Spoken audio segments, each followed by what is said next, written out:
Welcome to Techalite Institutes.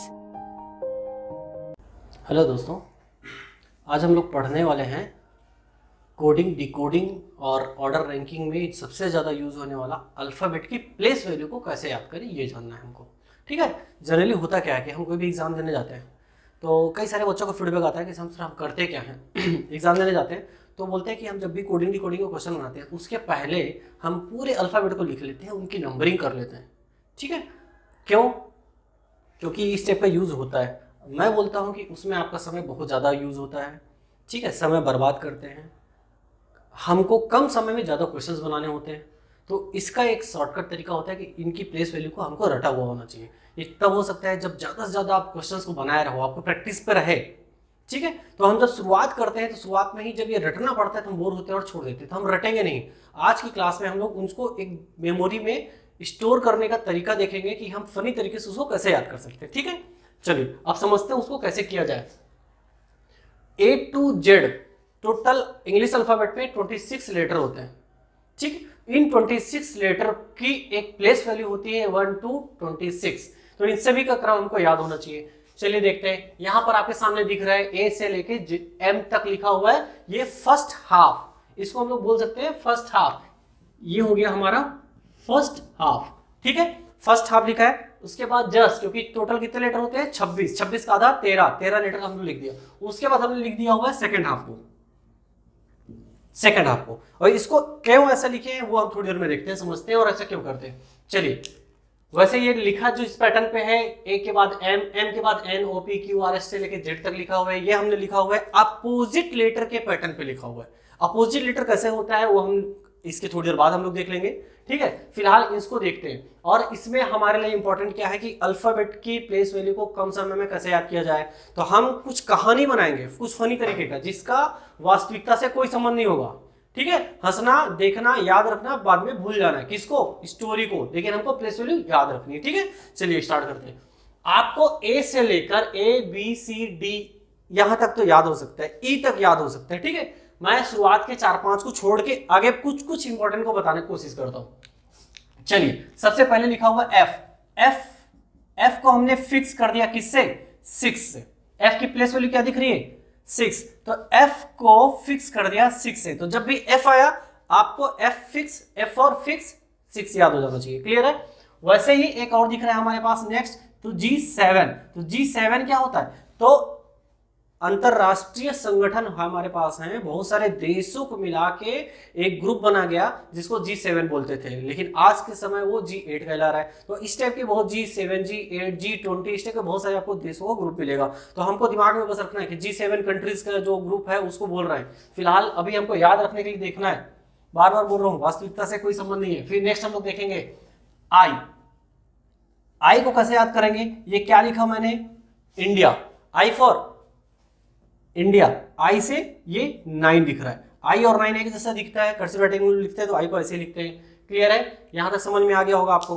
फिर next देखते हैं, फिर अगले उस स्टेप पे जाते हैं। आप लोग ताश के पत्ते देखे होंगे। ठीक है, तो ताश में 2, 3, 4 से चालू होता है, 10 तक जाता है। एक तो होता नहीं, एक फॉर एक का ही हो जाता है सीधा सीधा।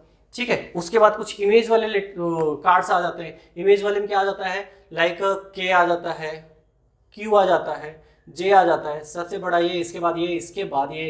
तो इसके बाद क्या होता है? तो 10 नंबर होता है, दहला जिसको बोलते हैं। तो दहला के बाद क्या आता है? हम लोग बोलते हैं साधारण भाषा में, हिंदी में हम उसको बोलते हैं दहला के बाद गुलाम। 10 के बाद जे, तो ये जे आ जाता है। यहां तक समझ में आ गया। अब और इसको अलग तरीके से हम लोग देखते हैं, एक दूसरा स्टोरी बना लेते हैं। चलिए ठीक है, यहां तक के लेटर्स तो आपको याद हो गए होंगे या समझ गए होंगे, दिमाग में रख लिए होंगे। Fix 6, G7 countries, I for India 9, 10 J. Clear है? अब दूसरा तरीके से हम लोग देखते हैं कुछ और चीजों को, और लेटर को कैसे याद करें। भारत में, फिलहाल हम लोग रह रहे हैं भारत में, तो भारत में सबसे लोकप्रिय गेम कौन सा है? सबसे लोकप्रिय गेम क्रिकेट है। ठीक है, क्रिकेट में भी अभी हम लोग सबसे ज्यादा देखते हैं, हर साल हम लोग देख रहे हैं लगातार, जब से हम लोग संभाल रहे हैं, अभी चल रहा है क्या? IPL। ठीक है, तो IPL में सबसे ज्यादा कौन सा गेम खेलते हैं? IPL 2020, तो जिसको हम लोग बोलते हैं T20। क्या बोल रहे हैं अभी? जो हम गेम खेलते हैं, देखते हैं, पसंद करते हैं, T20। ठीक है, T20 क्या है? T20 प्लेस वैल्यू, बस प्लेस वैल्यू से रिलेटेड करते जा रहे हैं। प्लेस वैल्यू T20, क्लियर हो गया, क्रिकेट से रिलेटेड हो रहा है। अब हम बात करते हैं कि इस T20 में कौन रहता है, कौन खेलता है, तो अलग अलग टीमें खेलती थी, उसमें एक इंपॉर्टेंट टीम है कौन, किंग 11 पंजाब। क्या है, किंग 11 पंजाब, क्लियर है, K11 king 11 Punjab. King 11 Punjab किसकी टीम है, इसके मालिक या मालकिन कौन है, तो इसके मालकिन है हमारे प्रीति जिंटा, जो कि कितने साल की है, 16 साल की है। हम जब से उनको देख रहे हैं 16 साल की लगती है हमको, ठीक है। प्रीति जिंटा P16, स्वीट 16, प्रीति गर्ल, प्रीति जिंटा, क्लियर है, P16 याद होते जा रहा है। प्रीति जिंटा आ गए हमारे 16 साल की, T20 खेल लिए, कौन खेला, किंग 11 पंजाब खेल रही। जे के बाद हम के पे आए थे, क्लियर हो गया यहाँ तक। अब अगला, प्रीति जिंटा 16 साल की है, तो इनके टीम में खेलने वालों की उम्र क्या होनी चाहिए, तो सब अंडर 21 होने चाहिए। जितने प्लेयर की किंग 11 पंजाब में वो सब क्या है, under 21, you for 21, you for 21, under 21, clear है, यहां तक समझ में आ रहा है। अच्छा बताइए कोई भी गेम क्यों खेलते हैं हम या कोई भी गेम क्यों खेला जाता है, तो गेम सिर्फ जीतने के लिए खेलते हैं, हारने के लिए तो खेलते नहीं, जीतने के लिए। जीतने का सिंबल क्या होता है, वी फॉर विक्ट्री। दो उंगली को 2 बार दिखा लो, अपना काम हो गया। क्या, वी फॉर 22, V22, क्लियर हो गया, यहां तक देखो V22 आ रहा है, ठीक। नेक्स्ट समझते हैं ये बताइए हमारे यहां जनरली लड़कों की शादी की एवरेज एज क्या मानी जाती है, एवरेज एज। तो एवरेज एज मान लिया 21 साल में ग्रेजुएशन कर रहे हैं लड़के ने, 22-23 साल में उसने पोस्ट ग्रेजुएशन कर लिया, 23 साल के होते होते। फिर घर वाले बोलते हैं अब यार 23 साल का हो गया, पोस्ट ग्रेजुएशन भी हो गया, अब कुछ जॉब आप कर ले। तो लड़का कुछ ना कुछ काम जॉब आप करके वो 24-25 साल तक में अपने पास कुछ बैंक बैलेंस या अपने खर्चे उठाना चालू कर देते। घर वाले बोलते हैं लड़का अपने पैर पर खड़ा हो गया, अब इसकी शादी करवा दो। किस उम्र में बोलते हैं उसको, तो जब वो कितने साल का होता है, 25 ईयर का होता है। कितने साल का होता है, 25 ईयर का। तो Y for 25, Y for 25, U for under 21, V for victory, ये वर्ड्स याद रखना, V for victory, U for under, Y for P for Preity Zinta, ठीक है, K for king 11 Punjab, T for T20, clear, cricket match आ रहे हैं हम लोग, समझ में आ रहा है, देखते चल रहे हैं, धीरे धीरे आगे बढ़ते हैं, यहां तक समझ में आ गया। अब एक और बढ़िया वाला वर्ड देखते हैं हम लोग, एक्स मस। ये क्या है, क्रिसमस मनाते हैं हम लोग। क्रिसमस कब मनाते हैं, तो 25 दिसंबर को मनाते हैं। इसमें पहला लेटर सबसे पहले क्या आता है, एक्स आता है, और 25 से पहले क्या आता है, तो 25 से पहले 24 आता है, दिख रहा है। 25 से पहले क्या, 24 आता है, क्लियर है। तो हमको एक्स के लिए 24 याद रखेंगे। वैसे ही फर्स्ट हाफ को हमने लिखा, तो फर्स्ट हाफ अब आपको ये याद रखना है, क्योंकि इसका यूज हम लोग ऑर्डर एंड रैंकिंग में भी करने वाले हैं। वो A to M, first 13 A to M, आपको M तक याद होना ही चाहिए। M कितने नंबर पे आ रहा है, 13 पे, तो 13 पे अगर M आ रहा है तो नीचे वाली लाइन कौन हो रहा है, 14 पे कौन आ रहा है, N। वैसे जनरली देखेंगे ABC 03, आपको C तक याद है, 13 पे कौन आ गया, M आ गया। M को उल्टा कर दो, अगला भी 3 आना चाहिए, और हमारे पास बचा कौन सा नंबर यहाँ पर, 0 1 2 2 बचा, क्योंकि 26 ही लेटर होते हैं, तो एक 13 हो तो दूसरा 23 ही होगा। 23 है क्या, M को उल्टा करना है, बस W को उल्टा कर दो, 13 हो जाएगा, क्लियर है, समझ में आ रहा है। तो ये चीज समझ में आ गया होगा, हमारे काम का हो गया ये भी और ये भी। ये तो आपको ऐसे ही याद है, रटा हुआ है, आप तो होशियार है बहुत ज्यादा, ठीक है। तो यहां तक समझ में आ गया। अब आते हैं हम लोग, हम एक्स को छोड़ दिए हैं, एच को, H फॉर हेट, एक वर्ड है हेट, सेंटेंस भी आई हेट यू जैसे सुनते हैं ना, वैसे ही हेट बहुत ही सुने होंगे इसको। तो फिलहाल हेट में एच को साइलेंट कर दो, एच को साइलेंट करो। क्या दिख रहा है हमको, ATE, क्या दिख रहा है, 8 मतलब हिंदी में क्या प्रोनाउंस कर रहा है वो, 8 मतलब 8, H फॉर 8, क्लियर।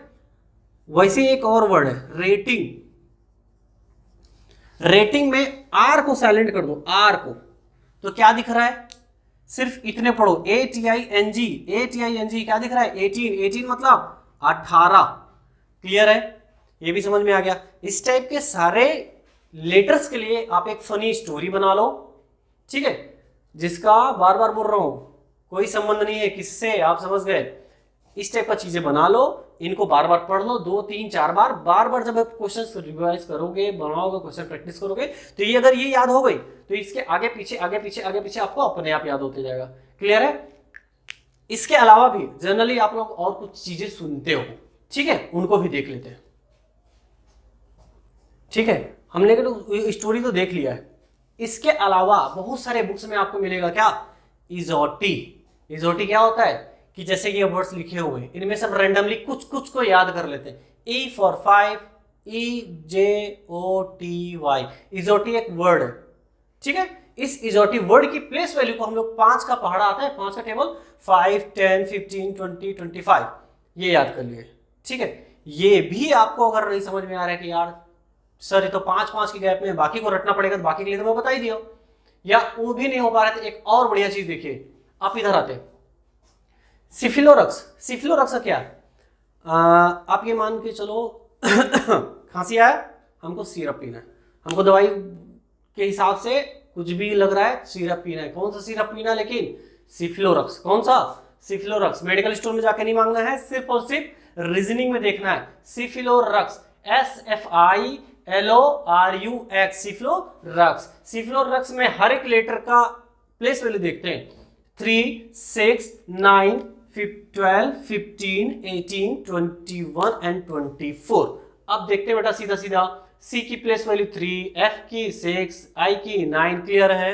इनकी प्लेस वैल्यू जो दिख रहे हैं वही है यहाँ पर। अब इसमें फायदा क्या है हमको देखिए फटाफट। C के पहले क्या आता है? C के पहले क्या आता है? B, और C के बाद में क्या आता है? D, है ना? C के पहले क्या आता है और C के बाद में क्या आता है, देख लिया आपने। 3 के पहले क्या आता है? 2, और 3 के बाद क्या आता है? 4। तो आप देखो B का हो गया और ये D का हो गया। ठीक है, अब हम लोग अगले में आएंगे। D तक आपको याद हो गया, एक आगे एक पीछे आप आराम से याद कर सकते हो। आप रैंडमली अगर पूछूंगा P के आगे क्या आता है, तो आप तुरंत टेबल को याद करना चालू करोगे, बचपन से रटा हुआ है, फटाक से याद आ जाता है।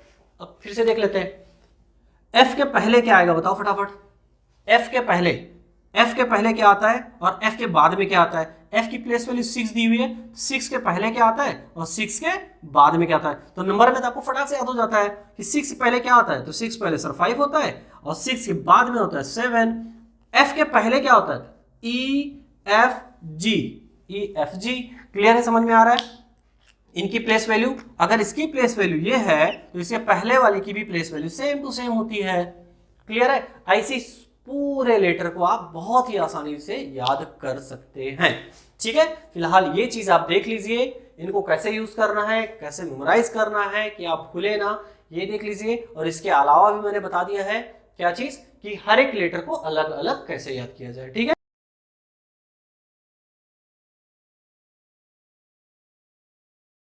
अगली पढ़ते हैं हम लोग कि अपोजिट लेटर कैसे याद रखा जाए।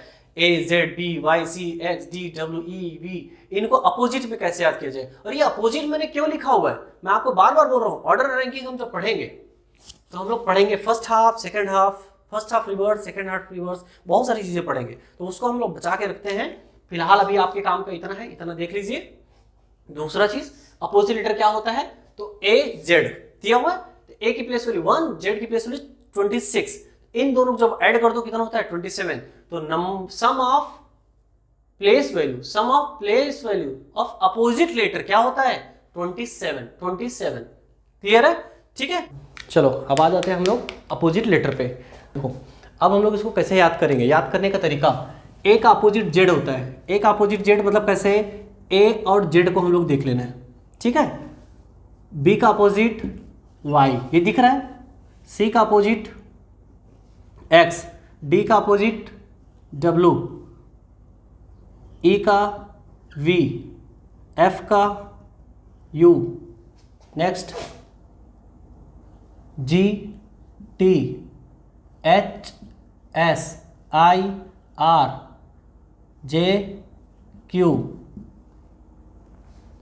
के P, L O M N. ठीक है, ये अपोजिट लेटर्स हैं। एल ओ दिख रहा है ना। चलिए अब आते हैं अपोजिट लेटर को याद करने का तरीका। दूसरा चीज़ एक बार देखेंगे, मैंने इसको रफ कर दिया है, 14, 15, 16, 17, 18, 19, 20, 21, 22, 23, 24, 25, 26। अपोजिट लेटर कैसे पहचानेंगे देखेंगे। अगर हम उन दोनों लेटर्स के प्लेस वैल्यू को ऐड करें और total sum of place value का सम अगर देखें वो 27 होना चाहिए। क्या ऐसे पता कर रहे हैं हम लोग, ये 26 है और ये एक कितना है, एक 27, 25 प्लस 2 27, रेंडमली किसी को भी देख सकते हो आप। 18 प्लस 9 27, 17 10 27, 11 16 27। तो सम ऑफ प्लेस वैल्यू अगर 27 हो रहा है तो वो दोनों अल्फाबेट एक दूसरे के अपोजिट हैं। ठीक है, वो दोनों लेटर एक दूसरे के अपोजिट हैं। ए जेड, अब इनको कैसे याद रखोगे, अपोजिट लेटर वाले क्वेश्चन बहुत ज़्यादा आते हैं, हमको विद इन सेकंड देख के क्वेश्चन बनाने होते हैं। ठीक है, तो ए जेड को कैसे बोलोगे, ए जेड फॉर एक नाम ले लेते हैं हम लोग, आज़ाद। ठीक, एक नाम हम लोग ले लिए, इनमें इमेजिनरी नेम है ये सब, इनका वास्तविकता से कोई संबंध नहीं है। क्या, ए जेड आज़ाद। ए जेड आज़ाद नाम का कोई लड़का है, एक स्टोरी बना रहे हैं हम लोग फनी तरीके से जिसको याद किया जा सके। ठीक, आज़ाद, आज़ाद नाम का लड़का बाय बाय करते हुए, आज़ाद नाम का लड़का बाय बाय करते हुए सी एक्स को हम लोग एक ले लेते हैं। याद होगा आपको, बहुत पहले की बात है, कुछ साल पहले यामाहा की बाइक आती थी क्रक्स, क्या आती थी, CRUX, क्रक्स। क्रक्स मतलब होता है कसा हुआ।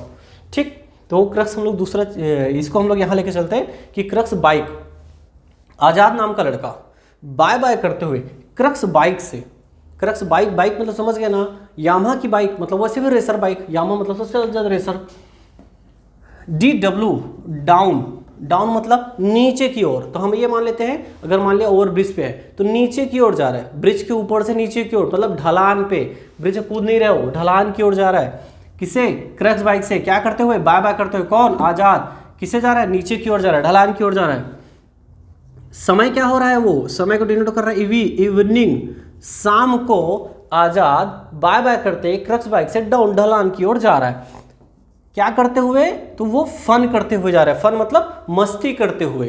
ठीक है, अब एक तो नाम ही उसका आज़ाद है, तो अब आज़ाद तो आज़ाद ही है, ऊपर से क्रक्स बाइक है, बाय बाय करते हुए डाउन नीचे की ओर, इवनिंग में शाम को फन करते हुए जा रहा है।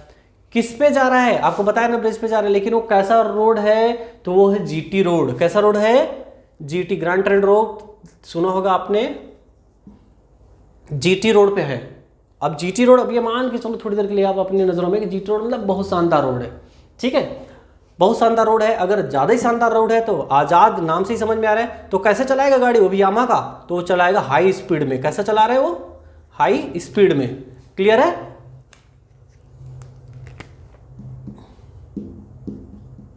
कैसे चला रहे हैं, हाई स्पीड में। अब फिर से एक बार रिवाइज करते हैं पूरा, आज़ाद बाय बाय करते हुए क्रक्स बाइक से डाउन नीचे की ओर, इवनिंग में फन करते हुए GT रोड पर हाई स्पीड में जा रहा था। कौन जा रहा था, आज़ाद। अब अचानक से आज़ाद रुक गया, क्यों रुका, क्योंकि सामने IR आ गया। IR मतलब इंडियन रेलवे, अब इंडियन रेलवे तो नहीं आएगा लेकिन इंडियन रेलवे का फाटक आ गया। अब आज़ाद को रुकना पड़ गया। आज़ाद बाय बाय करते हुए क्रक्स बाइक से डाउन नीचे की ओर, इवनिंग में शाम को फन करते हुए GT रोड से जा रहा था, वो भी हाई स्पीड में। अचानक से सामने इंडियन रेलवे का प्लेट वो आ गया, फाटक, सिग्नल। अब उसको वहाँ रुकना पड़ गया, आज़ाद रुक गया। तो आज़ाद आजू बाजू देखने लगा, यार हम लोग जनरली रुकते हैं तो देखते हैं आसपास कौन है हमारे जान पहचान के दोस्त यार। तो वहाँ देखा उसने, वहाँ पर बगल में कोई खड़ा है। अब हम लोग इसकी स्पेलिंग पे नहीं जाएंगे क्योंकि इसको हम अपने हिसाब से स्पेलिंग बना रहे हैं। जैकलीन, अब ये जैकलीन, ये स्पेलिंग पे मत जाना, खाली याद करने के लिए, JQ, जैकलीन खड़ी है। जैकलीन कौन है, जैकलीन फर्नांडिस, एक्ट्रेस, हाँ बस बस वही जैकलीन। अब जैकलीन, आज़ाद को जैकलीन दिख गई बगल में खड़ी है। ठीक है, तो आज़ाद खुश हो गया। और ये सारी घटना है कहाँ की, तो ये सारी घटना कानपुर का है। अब कानपुर वाले कैसे होते हैं आपको अंदाजा लगा लेते हैं। आज़ाद बाय बाय करते हुए क्रक्स बाइक से डाउन ढलान में, इवनिंग को फन करते हुए GT रोड पे हाई स्पीड में जा रहा था। अचानक से इंडियन रेलवे फटा गया और आज़ाद रुक गया। उसको वहां कौन मिल गई, जैकलीन। जैकलीन, और ये सारी घटना कहाँ की है? कानपुर की है। और जैकलीन को देखते ही आजाद को उससे लव हो गया। क्या हो गया? LOVE, और ये बहुत ही काम का वर्ड है, लव। ठीक है, कैसे काम का वर्ड है? L का अपोजिट O होता है और V का अपोजिट E होता है, ऐसे काम का है। ठीक है, कुछ अलग नहीं। MN को देखते, तो ये MN क्या है? तो MN वो है कि ये सारी घटना होते हुए किसने देखा? ये सारी घटना होते हुए मैंने देखा। MN फॉर मैंने। ठीक है, तो ये हमने अपोजिट लेटर्स को याद करने का एक स्टोरी बना लिया और याद कर लिया। बस एक चीज ध्यान रखना, चलो ठीक है, फिलहाल इतना ही आज के लिए, कि इतना हम लोग अपोजिट लेटर को कैसे याद करेंगे, अपोजिट लेटर को कैसे याद किया जा सकता है। एक बार रिवाइज कर लेते हैं। AZ for Azad, BY for bye bye, CX for crux, DW for down, EV for evening, FU for fun, GT road, high HS high speed, IR Indian railway, JQ Jacqueline, KP Kanpur, LO love and MN for मैंने। ठीक है, आज के लिए इतना ही। अब हम अगली क्लास में इन पे बेस्ड क्वेश्चंस को बनाएंगे। ठीक है, मिनिमम टाइम का यूज करेंगे, क्वेश्चंस को एक्यूरेट बनाएंगे और इस टेक्निक का यूज करेंगे कि ताकि हमको वो सब चीजें रटा जाए, अपने आप रटना ना पड़े। ठीक है, थैंक यू।